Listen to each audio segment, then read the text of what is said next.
Hello, everyone. My name is Natalie Ledwell, and this is the Inspiration Show. Today, I have a very special guest back with me again. Kit Summers actually has been on the show once before, but he is such an inspiring person and has such an inspiring story that I had to have him back on the show.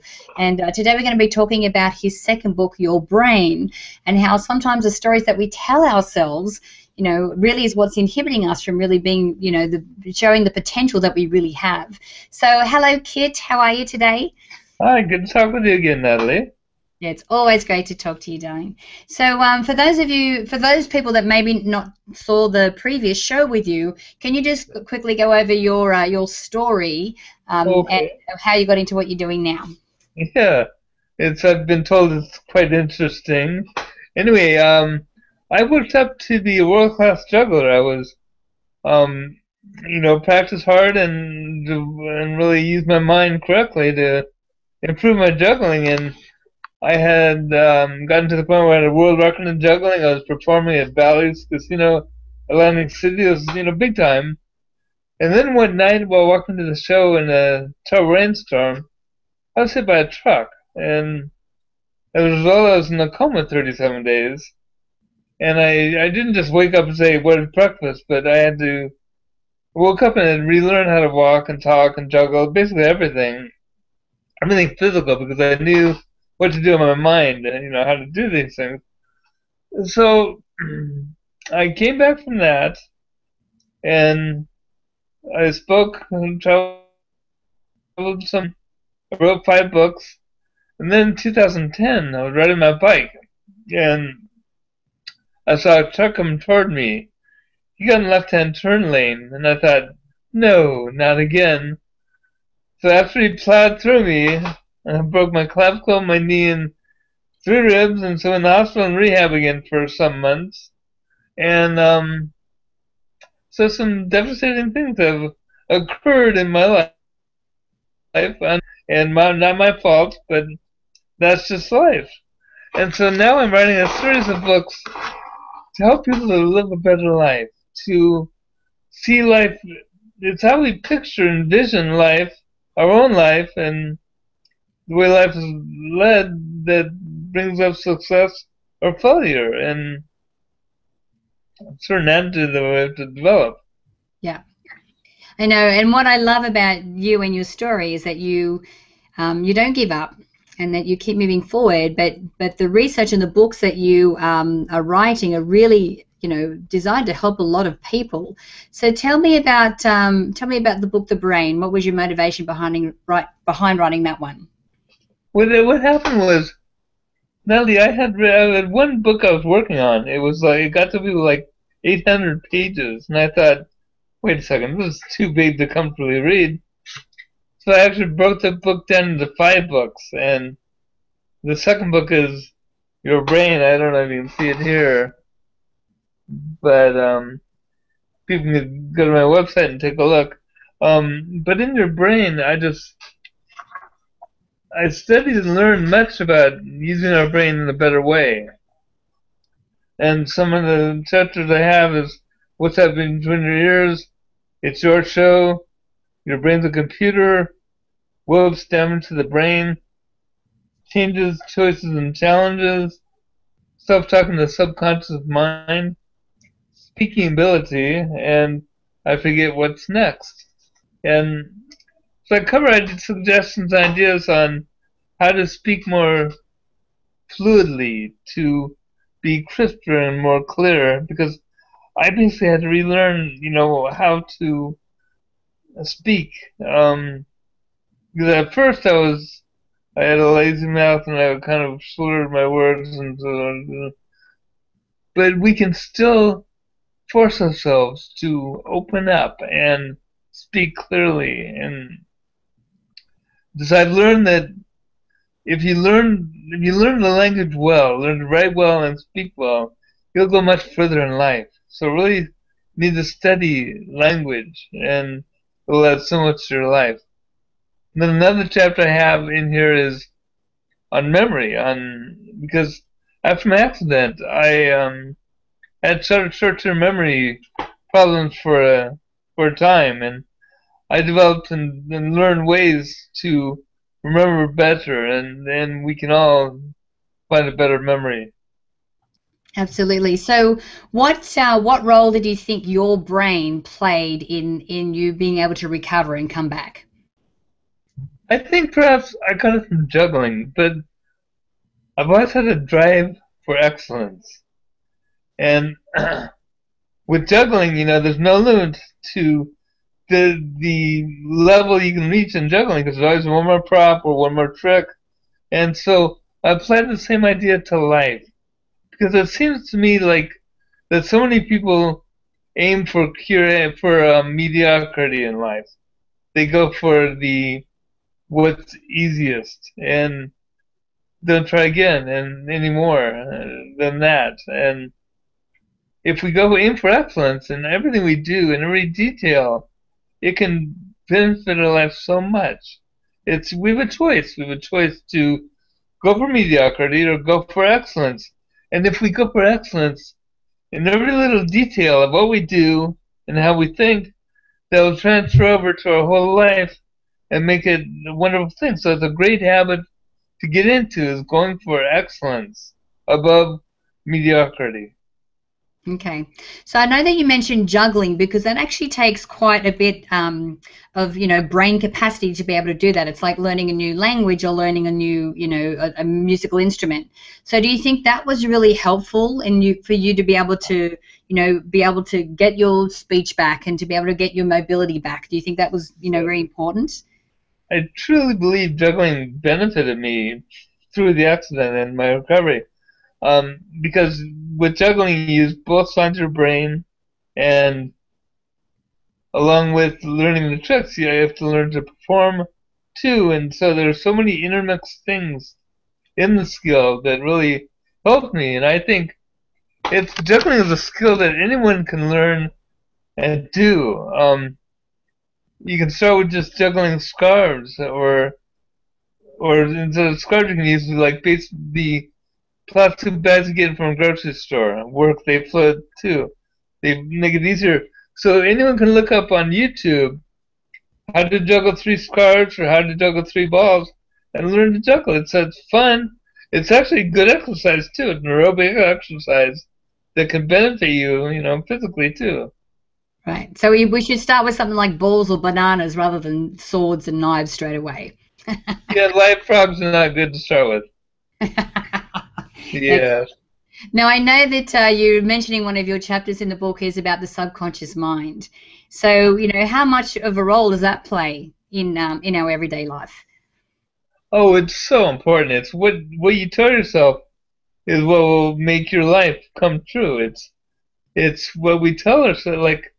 I play like a kid much of the time when I talk to myself, and it helps me much. It's people grow up. To me, they turn into adults. They lose their childhood fun and play and curiosity. And without those things, it's so limiting in life. And so it's how we direct our thoughts that gives us happiness or gives us misery. Because those are things that we choose in life. If you stay on top of things and learn to change with the changes, you really won't go through depression. You don't, unless you bring it on yourself, because you're the one in charge. So I know that you've come back from two truck smashes. You want a truck, which is most people wouldn't be able to come back from one of those. So what do you think was probably if you could narrow it down to one thing that was really the most important part of that process back for you? One thing, gosh, just I guess the curiosity of having to relearn all these things to the life change. People hate change, but without change, life goes nowhere. Life doesn't go forward. Life doesn't go backward. If you need to make that attempt to make a change in your life.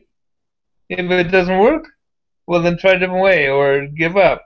But if you get, I see so many people who are so set in their life. They work at, say, they work at Kmart and they hate their job. They go to work, they wake up, go to work, spend 8 hours, they go home, they sit around when they eat dinner, they watch TV, go to sleep, we go the next day, go to work, hate it.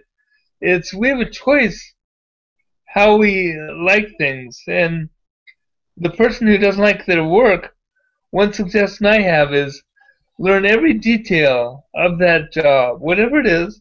If you become an expert, it will teach someone else. I guarantee you, not only will you like your work, but you produce much better results of what you do. So it goes back to all how we think. How we think about things in life is so important. Exactly, and you're right, because it doesn't matter what the job is, if you have curiosity, like you just said, Yeah. and you take pride in what it is that you do, and you really do everything to the best of your ability, then that really does help to raise your vibration and get you into your happy place, that I like to call it. That's a good word. Life is more purposeful. It has more meaning. It just makes life just that little bit better. Yes, and if this is in my books, if we were all to work together to make a better world, gosh, it would just be, so beneficial for all of us. But there's so many clashes and so much misery and people who, are down on a bad track in their life and don't try and it's just, the more we help other people, the better all our life will be. Absolutely. I have to repeat that. The more we help other people and help make the world better, the better our life will be.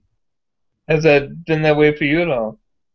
Are you kidding? And it's exactly, when I'm my happiest is when I'm doing work that's purposeful and fulfilling and it's making a contribution. Because That's that great. to me is what life is all about. And everyone can do that. Everyone can make a purpose for their life, to help their neighbor, to help the kid down the street to learn to ride a bike, or we can all work with each other and help each other to move ahead in the world, and the whole world can take off that way. Exactly. And it's not like you have to change the world. You may just start with, your inner circle. You may just start with your family or your Yeah, community first. it's not change the world; it's change your world. I think. I like it. Exactly. Exactly. Yeah. Tell me, so what does life look like for you now, Kit? Things have been slow. It's funny, Natalie. Last year, a friend who I graduated high school with, he got hold of me through Facebook, and he's been very, very successful in real estate, and actually in San Diego, and he's I guess millionaire now, but he wants to make a TV movie out of my story, which is great to hear. But he's in the process of finding a writer and getting everything together to get finding producers and directors, and this. I just hope it's a movie that will help people to live a better life, to add to their life. So hopefully that's on the way. It's Awesome. Well, you know what, Kit? There's not many people I have back more than once on the show, but you are a true inspiration. Oh, thank you. Good to hear from you, especially. There is no doubt it's going to be an awesome movie, that's for sure. Oh, yeah. Well, it would include entertainment with the juggling. It would include there's so many things, and boy, could I let people know my website? Absolutely. Okay, yeah. If anyone wants to learn about me or contact me by email, I'm kitsummers.com. So KITSUMMERS.com is my website, and take a look. And in fact, how about this, Natalie? Mm-hmm. If your listeners want to go to my website, send an email.